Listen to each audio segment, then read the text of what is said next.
What are the 5 skills that have made me money and that if you learn will make you money as well? Let's get into it.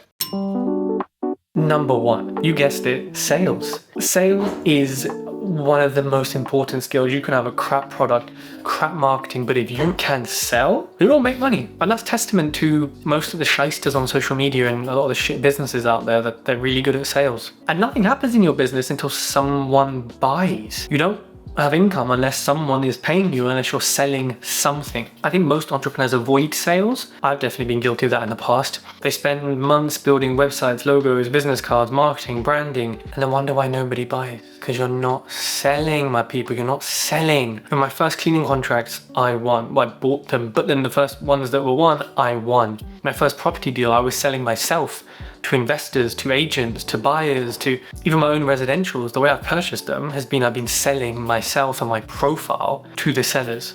My first ever mentoring client, now I have hundreds, or had to have hundreds, was through sales. Yes, there was marketing, yes, there was branding, but it was through sales, right? The person who can generate revenue will always have opportunities.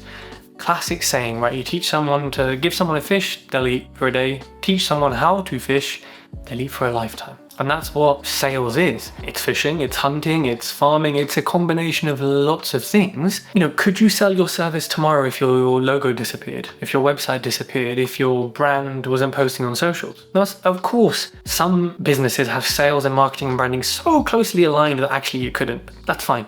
Most businesses, at least boring businesses, it's usually separate. Having a strong sales arm is so important, and that could be inbound. It could be that you have such good marketing, the leads come to you, you close them, and you've done a sale. Or it could be you are hunting, you know, you're on the phone, it's a boiler room situation, whatever it is. But you absolutely need sales. Number 2 is communication. I struggle with this still. I get pulled up on it sometimes. Communication isn't talking. It's not sounds between two people. It's getting people to understand and to act in this sense. Winning clients, can't do that without communication. Managing staff, really need high levels of communication, especially in certain industries, especially when you deal with, say, 2P transfers, which we deal with all the time, dealing with a tricky one at the moment. When you're negotiating deals, you know, you have to understand, what does that person want? What are they saying? What are they really saying? What do I want? How do I get that across? How do I try and win this, but I'm okay to lose this? Handling complaints. There's different ways to handle complaints. You might see restaurants on Google.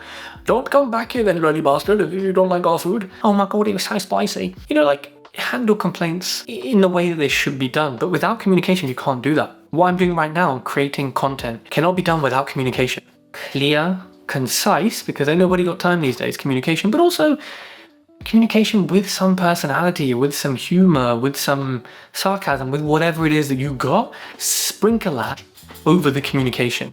A lot of business owners will know their trade. So builders, for example, they can build stuff great. It doesn't fall down in the first month, only afterwards, but they can't communicate. They're not quoting properly. They're not explaining to clients why the cost this much. They're not explaining why there's a delay, but I can build. You need both to be a business owner, otherwise you're not a business owner. Clients like confidence, they like clarity. That comes from you having a level of communication that can fill them with confidence and with clarity. The better you communicate, easier business becomes. And get practice. Put a camera in front of you like this, get on podcasts, social media, speaking to a camera, just go out there and speak to random people, just do something to improve your communication. Leadership is number 3. Making money yourself is one thing. You can make a lot of money yourself, don't get me wrong. But, you know, to become a billionaire, hopefully not Peter Parker, because they all are, but to be a rich millionaire, maybe an ethical millionaire, that exists. To reach that certain level of wealth, you're not doing it yourself. You need to lead people. And obviously some of these are bad leaders, some of these are good leaders, some of these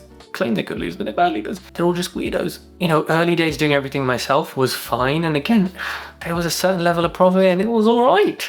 You know, but to then level up, to then be able to cover multiple cleaning sites, multiple recruitment businesses when I was recruiting, I need to supervise people and have supervisors. And then I need to have managers because, you know, we're past 1 million in turnover now. And then supervising people, managing people, that's one thing. Leading people is very different. There's a reason that you're supervisors, managers, and then leaders. Now, everyone is a leader to an extent, but the best, most senior, best communicative leader is usually up there, right? Respectfully. You know, when it comes to training cleaners, managing supervisors, building a team, you know, leadership is a key skill. And also when it comes to recruiting people want to work for you.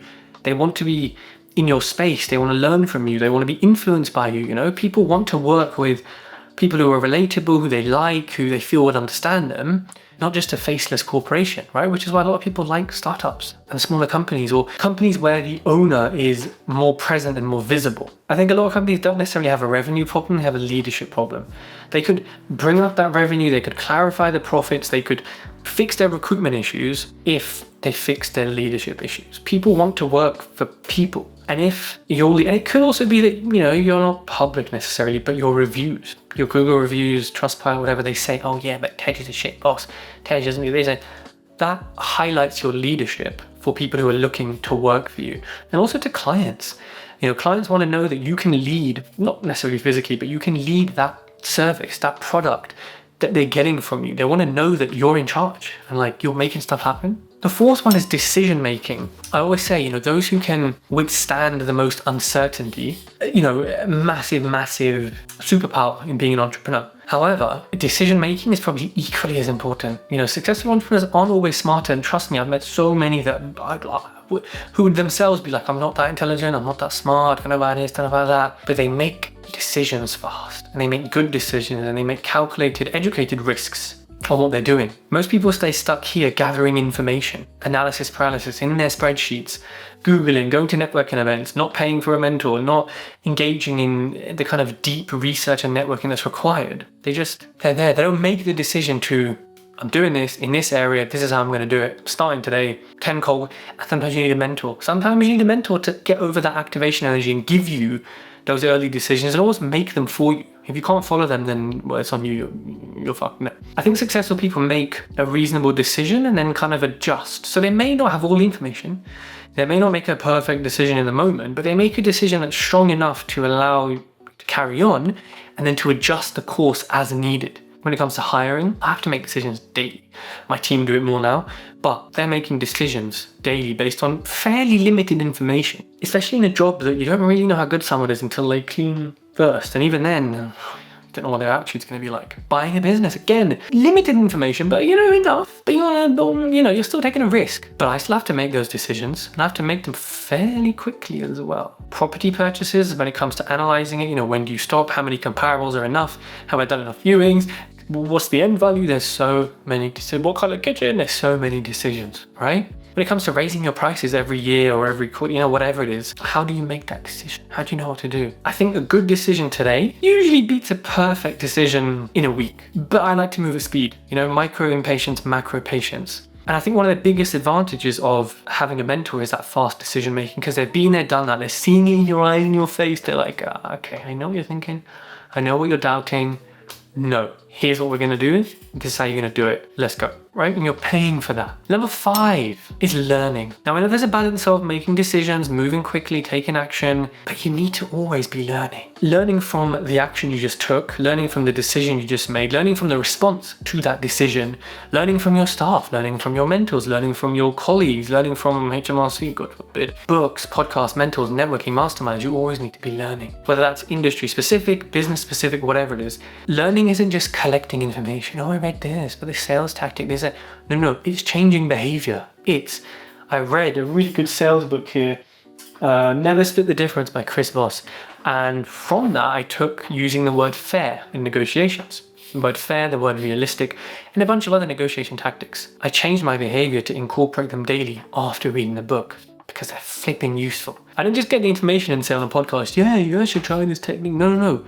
I put it into play from the start. Knowledge is not power. Applied knowledge is power. I can have all the knowledge in the world that I'm sitting here. Am I powerful? Oof. Not unless I'm applying it. Not unless I'm getting myself into certain rooms. Not unless I'm advancing myself, my people, whatever it is, using the knowledge that I've learned. Without that, is it power? I don't know. I think what's really interesting to summarize is these skills build on each other.